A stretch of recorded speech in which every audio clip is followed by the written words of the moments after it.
आइए अब कक्षा 10 के अध्ययन रासायनिक अभिक्रिया एवं समीकरण पढ़ते हैं। पार्ट 1 हम लोग पहले ही बता चुके थे। ये पार्ट 2 है रासायनिक अभिक्रिया का। पहला प्रश्न है, निम्नलिखित पदों का वर्णन कीजिए तथा प्रत्येक का एक एक उदाहरण दीजिए।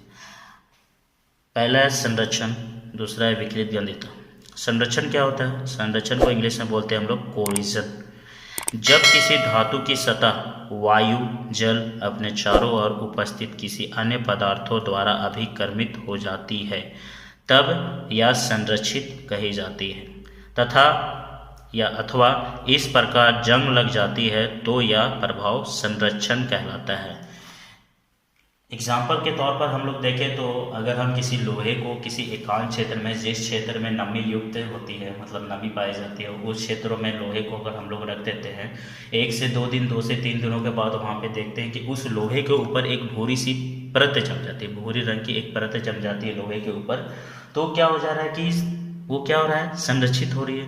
तो संरक्षित को ही यहाँ पे जंग जो लगता है उसी को यहाँ पे संरक्षण कहा जाता है। उदाहरण के तौर पर चांदी के ऊपर काली परत व तांबे के ऊपर हरी परत चढ़ना तथा लोहे के ऊपर जंग लगना संरक्षण है। जंग लगने का सूत्र है Fe2। क्या है? जंग लगने का सूत्र है Fe2O3HH2O। जंग का सूत्र है। ये 1 नंबर में पूछा जाता है हमेशा। विकृत गंधिता है, जिसे इंग्लिश में बोला जाता है रेसिडिविटी।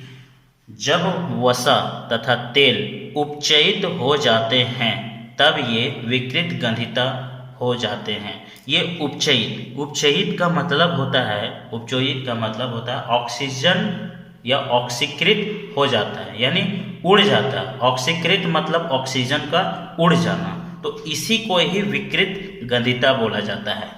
इनकी गंध तथा स्वाद में परिवर्तन हो जाता है। वसाओं तथा तेलों का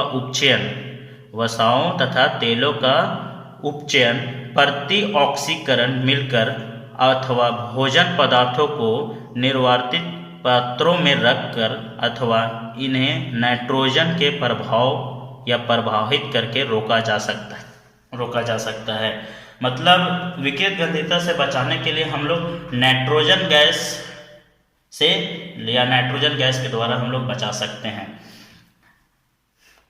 एग्जाम्पल के तौर पर अगर हम किसी दुकान से एक चिप्स का पैकेट खरीदते हैं खाने के लिए, तो उसे आधे खा के हम भूल जाते हैं किसी जगहों पे रख देने के बाद।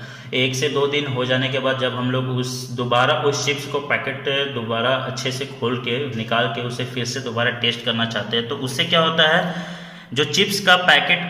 जो चिप्स का जो गंध तथा स्वाद में परिवर्तन हो जाता है। मतलब उस चिप्स को खाने पे ना कुरकुरापन रहता है ना टेस्ट रहता है। क्यों?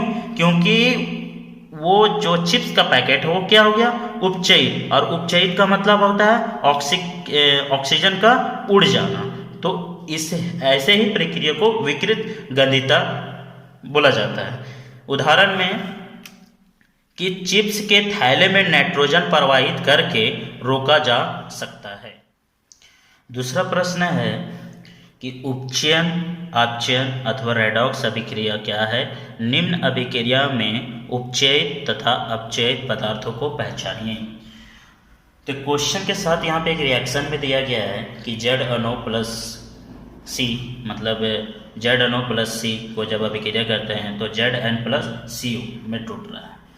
तो उपचयन और अपचयन हम लोग पहले ही पढ़ चुके थे ऑक्सीजन में लेके कि उपचयन किसे कहते हैं और अपचयन किसे कहते हैं। तो उपचयन अभिक्रिया क्या है? तो उपचयन अभिक्रिया में हम लोग देखे थे क्या कि ऑक्सीजन में वृद्धि हो रही है और हाइड्रोजन में क्या कमी आ रही है। तो इसी को हम लोग उपचयन अभिक्रिया बोलते हैं। और अपचयन अभिक्रिया क्या देखते हैं कि अपचयन अभिक्रिया में ऑक्सीजन में कमी हो रही है और हाइड्रोजन में वृद्धि हो रही है, तो ऐसे अभिक्रिया को ही अपचयन अभिक्रिया कहते हैं। और रेडॉक्स अभिक्रिया क्या देखे थे? रेडॉक्स अभिक्रिया में देखे थे कि उपचयन और अपचयन अभिक्रिया दोनों साथ साथ चलती है या साथ साथ अभिक्रिया करती है, उसी को ही हम लोग रेडॉक्स अभिक्रिया देखेंगे। लेकिन यहाँ पे जो है हम लोग वहाँ पे हाइड्रोजन में देख रहे थे और यहाँ पे हम लोग इलेक्ट्रॉन में देखेंगे कि इलेक्ट्रॉन में किस तरह उपचयन और अपचयन और रेडॉक्स अभिक्रिया काम करती है।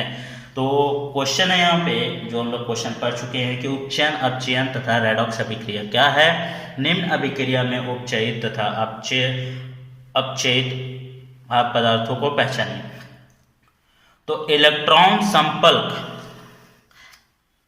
इलेक्ट्रॉनिक संकल्पना के अनुसार रासायनिक अभिक्रिया परमाणु या आयन के रखने या प्राप्त करने या आधारित होती है। जब परमाणु या आयन इलेक्ट्रॉन त्याग देते हैं तो उसे उपचयन कहते हैं, और जब वह इलेक्ट्रॉन ग्रहण कर लेते हैं तो उसे अपचयन कहते हैं। मतलब यहाँ पे है कि उपचयन इलेक्ट्रॉन को लेकर क्या बोल रहा है कि उपचयन उसे कहते हैं, इलेक्ट्रॉन में कि उपचयन इसे कहते हैं जब इलेक्ट्रॉन को त्याग देता है उसे ही उपचयन अभिक्रिया कहते हैं, और अपचयन जिसमें इलेक्ट्रॉन को ग्रहण कर लेता है, मतलब इलेक्ट्रॉन को ग्रहण कर लेता है उसे ही अपचयन अभिक्रिया कहते हैं। अर्थात ऐसी अभिक्रियाओं में उपचयन तथा अपचयन साथ साथ चलते हैं। अतः ऐसी अभिक्रिया जिनमें अपचयन तथा उपचयन साथ साथ होते हैं रेडॉक्स अभिक्रिया कहते हैं। तो ये कंफर्म हो गया कि हम समझ रहे हैं कि आप लोगों को समझ में आ गया कि ये इलेक्ट्रॉन में किस तरह काम करती है उपचयन और अपचयन अभिक्रिया और रेडॉक्स अभिक्रिया। उपचयन में क्या होता है कि इलेक्ट्रॉन को त्याग देना, और अपचयन में क्या होता है इलेक्ट्रॉन को ग्रहण कर लेना। और रेडॉक्स अभिक्रिया क्या है, उपचयन और अपचयन दोनों साथ साथ काम करती है, तो इसे को हम लोग रेडॉक्स अभिक्रिया कहते हैं। जैसे ZNO प्लस कार्बन को जब रिएक्शन करवाएं तो क्या हुआ है Zn प्लस CO। Zn क्या किया, ऑक्सीजन को त्यागा, मतलब यहाँ पे ZNO के साथ क्या हो रहा है उपचयन हो रहा है। क्यों, क्योंकि ये क्या कर रहा है ऑक्सीजन को त्याग दे रहा है, तो ऑक्सीजन को यहाँ पे त्याग रहा है, यहाँ पे ऑक्सीजन जो इलेक्ट्रॉन है उसे क्या कर रहा है त्याग रहा है। और क्या कर रहा है कार्बन क्या कर रहा है उसे ग्रहण कर रहा है, ऑक्सीजन को ग्रहण कर रहा है। तो इसके साथ जो अपचयन काम कर रहा है और इसके साथ क्या हो रहा है उपचयन वर्क हो रहा है। क्यों, क्योंकि Zn जो क्या कर रहा है ऑक्सीजन को त्याग रहा है, तो इसे ही हम लोग उपचयन अभिक्रिया कहेंगे। और कार्बन क्या कर रहा है ऑक्सीजन को ग्रहण कर रहा है, तो इसे अपचयन अभिक्रिया। और ये क्या हो रहा है दोनों अभिक्रिया साथ साथ काम कर रही है, तो इसी को हम लोग रेडॉक्स अभिक्रिया कहते हैं। उपयुक्त अभिक्रिया एक उपचयन अपचयन अभिक्रिया है जिसमें ZNO का उपचयन Zn में तथा C मतलब कार्बन का अपचयन CO में हो रहा है। अतः अपचयित तथा उपचयित पदार्थ है। अब हम लोग अगला प्रश्न देखेंगे कि मंद और तीव्र अभिक्रियाओं से आप क्या समझते हैं, एक एक उदाहरण दीजिए। यहाँ पे जाहिर सी बात है आप लोग समझ रहे होंगे कि मंद और तीव्र, मंद मतलब क्या हो रहा है धीरे, और तीव्र मतलब जल्दी।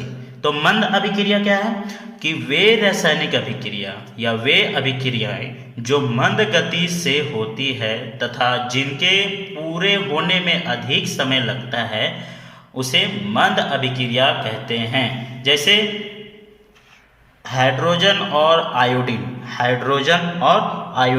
की क्रिया से हाइड्रोजन आयोडीन का बनना, एथिल एसीटेट का जल अपघटन आदि। मतलब यहाँ पे कि जो हाइड्रोजन है और जो आयोडीन है इसमें क्या क्रिया कर रही है, तो क्या बन रहा है हाइड्रोजन आयोडाइड बन रही। अब अगला पॉइंट कि तीव्र अभिक्रिया से हम लोग समझ रहे हैं क्या कि जल्दी से अभिक्रिया कर जाना। तो इसमें क्या लिखा गया है कि वे रासायनिक अभिक्रिया जो शीघ्रता से होती है या अभिकारकों के मिलने पर तुरंत पूर्ण होती है तीव्र अभिक्रिया करती है। जैसे कि जब सिल्वर नाइट्राइड और सोडियम क्लोराइड के विलयन को मिलाया जाता है तो सिल्वर क्लोराइड का सफेद अवक्षेप तुरंत आ जाता है। सिल्वर क्लोराइड का सफेद अवक्षेप मतलब क्या होता है, अवक्षेप मतलब गंदा पदार्थ, गंदा चीज, वो क्या करता है, तुरंत वर्क करता है, तुरंत रिएक्शन करता है। तो वो क्या करता है, सफेद अवक्षेप तुरंत आ जाता है। यहाँ तक क्लियर हो गया कि तीव्र अभिक्रिया और मंद अभिक्रिया क्या है। अगला प्रश्न देखते हैं। ये बहुत इंपॉर्टेंट क्वेश्चन है, ये हमेशा पूछा जाता है कि ये बहुत इंपॉर्टेंट क्वेश्चन है। अगला क्वेश्चन ये क्वेश्चन है कि निम्नलिखित अभिक्रियाओं के लिए संतुलित समीकरण लिखिए तथा अभिक्रिया के प्रकारों को पहचानिए। इसमें हमको क्या करना है कि जो रासायनिक अभिक्रिया क्या है, जो समीकरण दिया हुआ है उसको हमको पहचानना है। तो पहला क्वेश्चन क्या है कि जिंक कार्बोनेट, क्या है, जिंक कार्बोनेट जब क्रिया कर रहा है तो किस क्या में टूट रहा है, जिंक ऑक्साइड और कार्बन डाइऑक्साइड। जिंक कार्बोनेट का फॉर्मूला होता है ZnCO3। जिंक कार्बोनेट का फॉर्मूला होता है ZnCO3 को जब अभिक्रिया कराया जाता है तो किस में टूटता है, ZnO प्लस CO2। तो CO2 में टूट रहा है। तो यहाँ हम लोग जाहिर सी बात हम लोग को पता चल रहा है कि ये क्या हो रहा है, वियोजन अभिक्रिया। मतलब एक पदार्थ है वो क्या हो रहा है, टूट रहा है तो क्या कईयों भागों में, मतलब कई भागों में टूट रहा है। तो इसी को हम लोग वियोजन अभिक्रिया का मतलब ये होता है टूटना। तो ZnCO3 जब जिंक कार्बोनेट टूटता है तो किस में टूट रहा है, ZnO प्लस CO2। तो जाहिर सी बात हम लोग समझ रहे हैं कि ये क्या हो रहा है, वियोजन अभिक्रिया। यहाँ तक क्लियर हो रहा है कि वियोजन अभिक्रिया यहाँ पे कैसे आया। अब अगला क्वेश्चन है मैग्नीशियम प्लस हाइड्रोक्लोरिक अम्ल। मैग्नीशियम और हाइड्रोक्लोरिक अम्ल जो क्रिया करके जो टूट रहा है किसमें, मैग्नीशियम क्लोराइड व हाइड्रोजन। जब ये क्या कर रहा है, ये टूट रहा है, जो मैग्नीशियम और HCl हाइड्रोक्लोरिक अम्ल जब ये टूट रहा है तो किसमें टूट रहा है, मैग्नीशियम क्लोराइड और हाइड्रोजन। तो इसमें क्या कर रहा है कि जो Mg है वो Mg किसके पास जा रहा है, Cl, यानी MgCl। और ये क्या कर रहा है, H, जो H है वो बाहर निकल रहा है। तो इसमें ये हम लोग जाहिर सी बात हम लोग पीछे पढ़ चुके हैं, विस्थापन अभिक्रिया। तो विस्थापन अभिक्रिया में क्या होता है आप लोग जो जान ही रहे हैं। यहाँ पे विस्थापन अभिक्रिया कैसे आया, विस्थापन अभिक्रिया हम लोग पीछे ही पढ़ चुके थे। विस्थापन अभिक्रिया में एग्जांपल में देके आपको बताए थे कि अगर जो दो पदार्थ है, एक राम और एक श्याम क्या किया, राम को हटाकर श्याम की जगह में बैठ गया, राम को हटाकर श्याम आके बैठ गया। तो उसी प्रकार Mg क्या किया, हाइड्रोजन को हटाकर Cl के साथ बैठ गया। तो MgCl2 प्लस हाइड्रोजन, विस्थापन अभिक्रिया।